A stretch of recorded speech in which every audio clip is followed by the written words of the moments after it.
Bueno, vamos a ver fármacos antituberculosos y fármacos antileprosos también.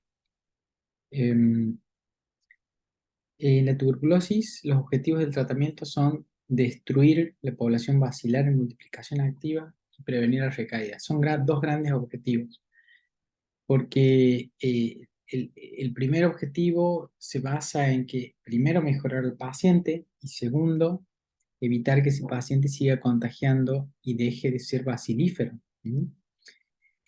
No nos olvidemos que es una infección, es un bacilo de crecimiento lento, pero el tratamiento también es bastante lento, es prolongado y muchas veces genera resistencia. En cuanto al tratamiento de la tuberculosis, usamos 4 fármacos de primera línea que ya los vamos a ver. Y fíjense, esto es una radiografía de tórax. No les digo normal porque hay algunos infiltrados acá, hay alguna, me parece, diafragmática de un paciente que consulta por falta de aire. Y esto es lo que sucede después, una semana después, un paciente totalmente incendiado, con pulmones totalmente infiltrados por este bacilo. ¿Mm? Como les decía, en la fase del tratamiento hay dos grandes fases, una fase de ataque o bactericida, donde usamos 4 fármacos diarios durante 2 meses. Los 4 fármacos son los de primera línea, que habitualmente empezamos así: isoniazida, rifampicina, piracinamida y etambutol. La streptomicina la pueden llegar a leer como de primera línea, pero ya no es más de primera línea, porque se ha dejado de usar, porque se usan fármacos más seguros.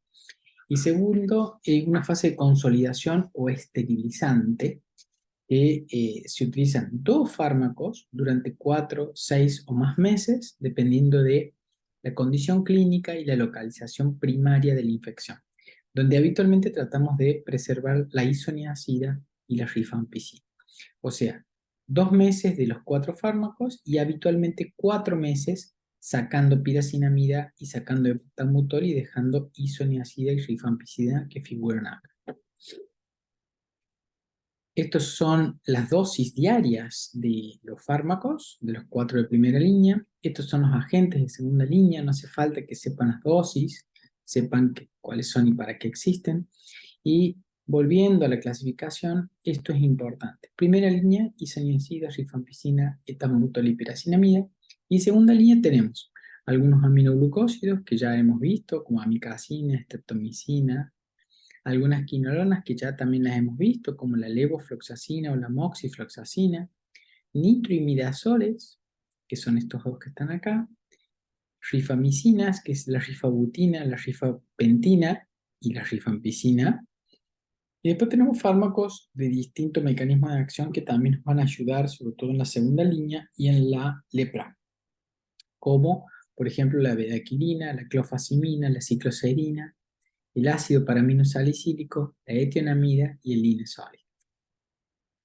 Esta es la estructura bastante básica del Mycobacterium tuberculosis, donde tenemos un material genético, un citoplasma y la membrana que está previo a la pared. Entonces, uno tiene para atacar las distintas fases del bacilo, tenemos, por ejemplo, quinolonas que inhiben el superenrollamiento del ADN, inhibiendo la topoisomerasa, la rifampicina o las rifamicinas, que inhiben la síntesis de ARN. ¿Por qué? Porque inhiben la polimerasa de ARN, que es ADN dependiente. La streptomicina, que como cualquier aminoglucósido inhibe la subunidad ribosómica 30S, pero eso genera un efecto membranolítico. Macrólidos, como la acitromicina, también se pueden usar, que inhibe la subunidad ribosomal 50S y precisamente la 23S. Otro mecanismo de acción, por ejemplo, las nitroimidazoles, que son fármacos todavía en desarrollo, inhiben la síntesis de ácidos glicólicos y la síntesis de proteínas, por un lado, y por otro lado generan especies reactivas de oxígeno, de nitrógeno, perdón. Y la bedaquilina, por ejemplo, inhibe la síntesis de ATP, por lo tanto el bacilo se queda sin producción de energía. El linesolid o oxazolidinonas inhiben la síntesis ribosómica 50S, muy parecido a lo que son los macrólidos. Y, por ejemplo, los fármacos de primera línea como isoniazida inhiben la síntesis de ácidos micólicos, el etambutol inhibe la pared celular y la piracinamida inhibe la síntesis de la membrana y la transducción. Y la transtraducción, perdón. Todo esto son los distintos mecanismos de acción con los cuales uno puede intervenir sobre el ciclo biológico de de las micobacterias. Primera línea, me he cansado de repetirlos: isoniazida, rifampicina, piracinamida son bactericidas y el etambutol es bacteriostático. Esto es importante, ya vamos a ver por qué. Vamos con el primer fármaco, que es la isoniazida. Inhibe la síntesis de ácidos micólicos, desestabiliza de esa forma la membrana de las micobacterias, debe ser activado previamente por una catalasa micobacteriana, y en cuanto a la cinética, en general es bastante predecible la cinética de todos estos fármacos. Todos se dan la mayoría por vía oral, excepto eh, las, los aminoglucósidos, perdón. Todos van a llegar bien al sistema nervioso central, y lo que tiene de particular la isoniazida es que se metaboliza por acetilación sobre todo e hidroxilación. Punto número 1, inhibe débilmente el citocromo P450, y tiene justamente esta acetilación, hace que los acetiladores rápidos, la vida media de la isoniazida sea menor a 1 hora o cerca de 1 hora, y los acetiladores lentos más de 3 horas a veces. Y eso hace que en algunos pacientes se acumule la isoniazida y pueda producir reacciones adversas. La isoniazida tiene un efecto bactericida para bacilos en fase de crecimiento, ¿sí? Tanto intra como extracelulares, y un efecto bacteriostático para bacilos en fase de reposo. Y se usa como primera línea para la tuberculosis y como quimioprofilaxis por 6 meses. Reacciones adversas de la isoniazida es hepatotóxica. Todas las de primera línea son hepatotóxicas. Puede producir alteraciones neurológicas porque genera neuritis óptica, convulsiones, encefalopatía tóxica y neuritis periférica por la alteración o depresión de la vitamina B6. Por lo tanto, siempre que doy isoniazida voy a dar vitamina B6 en forma concomitante. Además, mucho menos frecuente, puede producir fiebre, vasculitis, alteraciones hematológicas o pseudolupus, sobre todo en estos acetiladores. La rifampicina, no se olviden que se une a la ARN polimerasa dependiente de ADN, se fija en la subunidad beta e inhibe el funcionamiento. Se da por vía oral y también a través de la barrera hematoencefálica. Se generan metabolitos activos que son por desacetilación, y esos metabolitos a veces cumplen la circulación enterohepática y se elimina por riñón y por bilis. Otro fármaco que induce el citocromo P450, pero este es mucho más inductor que la isoniazida. Reacciones adversas: en general la rifampicina se tolera bien a pesar de todo esto, gastrointestinales, hepatotóxicas, que hemos dicho que todos son hepatotóxicos. Creo que la rifampicina es uno de los menos hepatotóxicos, pero puede producir ictericia cholestásica, un cuadro pseudogripal, alteraciones hematológicas, alteraciones neurológicas que son bastante infrecuentes. Y sí o sí a los pacientes hay que explicarles que tiñe los líquidos y las secreciones de color naranja, las lágrimas, la saliva, la orina. No porque esto sea algo grave, sino porque el paciente se puede asustar. Hay que decirle al paciente que puede suceder esto. Y como inhibe el citocromo, induce, perdón, el citocromo, por lo general, todos los fármacos que sean metabolizados en citocromo en gran nivel, como los anticonceptivos orales, los anticoagulantes, la digoxina, los betabloqueantes, algunos antifúngicos, corticoides, los antirretrovirales, son fármacos que van a disminuir su concentración plasmática.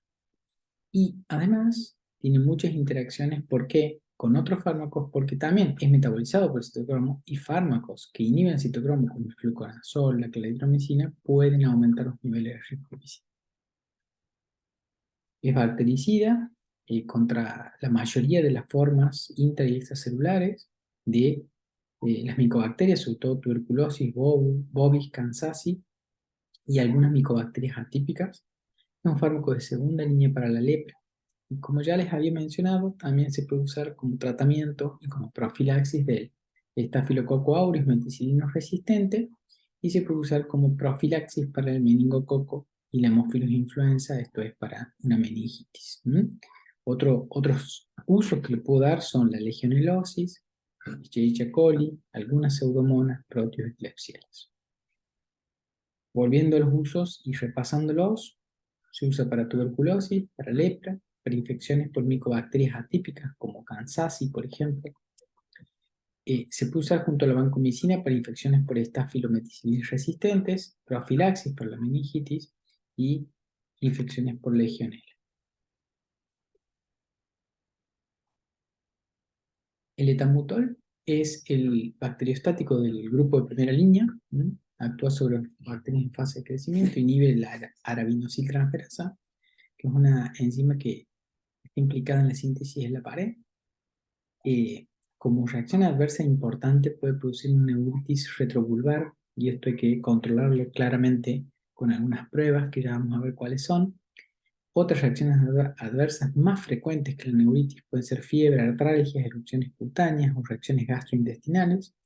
Las reacciones neurológicas no son muy frecuentes, pero pueden ocurrir y pueden elevar las cifras de ácido úrico. Y por último, la piracinamida, que es el más hepatotóxico de todos, inhibe la síntesis de ácidos micólicos y de la membrana de la micobacteria y puede producir metabolitos tóxicos. Tiene la particularidad, la piracinamida, que se activa en un medio ácido, por lo que la eficacia que tiene es máxima frente a los bacilos intracelulares. Puede ser bacteriostática o bactericida, de acuerdo a las concentraciones plasmáticas o concentraciones que alcancen el lugar que esté infectado. Y es un profármaco que se activa cuando entra en contacto con la bacteria, que la enzima que la activa es una piracinamidasa. En general, la piracinamida, como les he dicho, es la más hepatotóxica del grupo. Raramente puede producir otras reacciones adversas, la rabdomiolisis es rara, pero sí puede dar hiperuricemia con cierta frecuencia, sobre todo cuando se asocia a etambutol, que también hemos visto que produce hiperuricemia. Por lo tanto, en el tratamiento de una tuberculosis clásica tenemos, si estos son meses, ¿sí? Durante 6 meses dar isoniazida y rifampicina, y los primeros 2 meses dar los 4 fármacos con la piracinamida y con el etambutol. Y no olvidarse que para el tratamiento la isoniazida puede producir neuritis periférica en forma aislada, y hay que siempre dar con vitamina B. La rifampicina es un inductor potente del citocromo, y tener esto en cuenta por los otros fármacos que el paciente pueda tomar, y advertirle al paciente que tiñe las secreciones anaranjadas, y con eso va a estar bien. El etambutol, no olvidemos que puede producir neuritis óptica, y para eso tenemos que explorar con cierta frecuencia el campo visual, la visión de colores, y si esto se altera, suspender el fármaco. Iracinamida, por último, hemos dicho que es la de mayor hepatotoxicidad, puede producir hiperuricemia, por lo tanto, junto al etambutol, cuando hay hiperuricemia debemos alcalinizar la orina, y si el paciente presenta una gota clínicamente activa, darle tratamiento para la gota. Todos, fíjense, todos son hepatotóxicos. La más hepatotóxica es la piracinamida, pero todos son hepatotóxicos. Y todos pueden producir fiebre asociada a antibióticos, alteraciones gastrointestinales, alergias y otros síntomas como dolor de cabeza, dolor en las articulaciones y algunas reacciones neurológicas que son comunes a todos, ¿sí? Segunda línea ya son fármacos que se utilizan cuando hay resistencia a los agentes de primera línea, cuando hay una falla de la respuesta clínica al tratamiento convencional, o cuando tengo reacciones adversas graves al tratamiento que me impiden continuar. Y para ello tengo varios fármacos. Las quinolonas, hemos dicho que inhiben la ADN girasa, y se utilizan la cipro, la O, la levofloxacina o la moxifloxacina. La etionamida, que tiene una actividad bacteriostática porque inhibe la síntesis de ácidos micólicos, pero no en forma completa. Tiene muchas reacciones adversas, ¿sí? Sobre todo las neurológicas y las hepáticas son bastante graves algunas, y por lo tanto la utilidad es limitada. La cicloserina es un fármaco bacteriostático que inhibe una enzima que se llama alanina racemasa, que participa en la síntesis de la pared.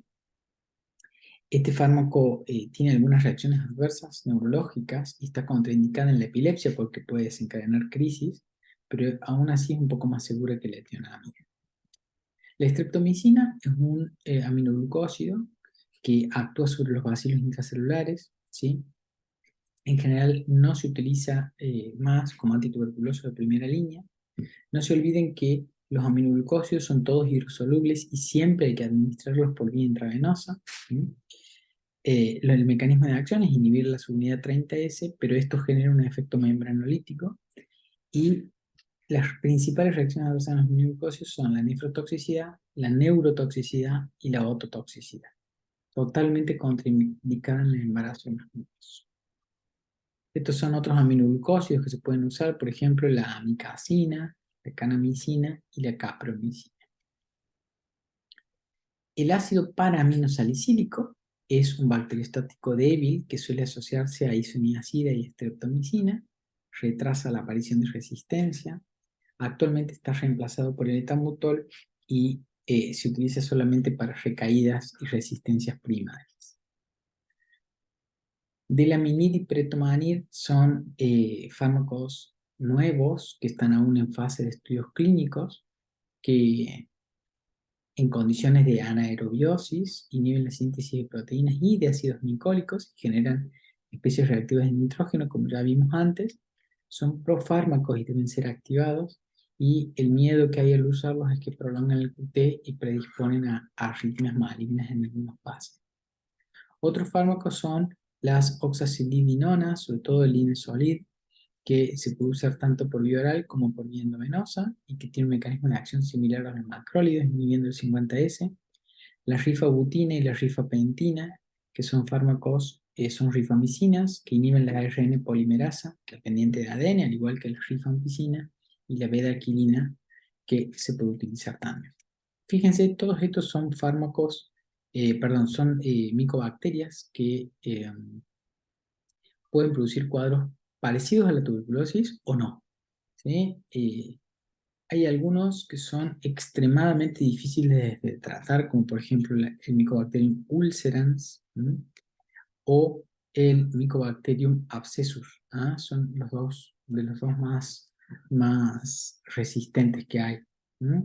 Siempre que sospecho de una micobacteria, no se olviden que el crecimiento es muy lento y que tengo que esperar los cultivos, porque a veces nos sorprenden y vienen otras micobacterias que son micobacterias atípicas. Dos palabras de antidepresivos: dapsona, rifampicina y clofazimina es lo que usamos. La dapsona es como las sulfas, por lo tanto, inhiben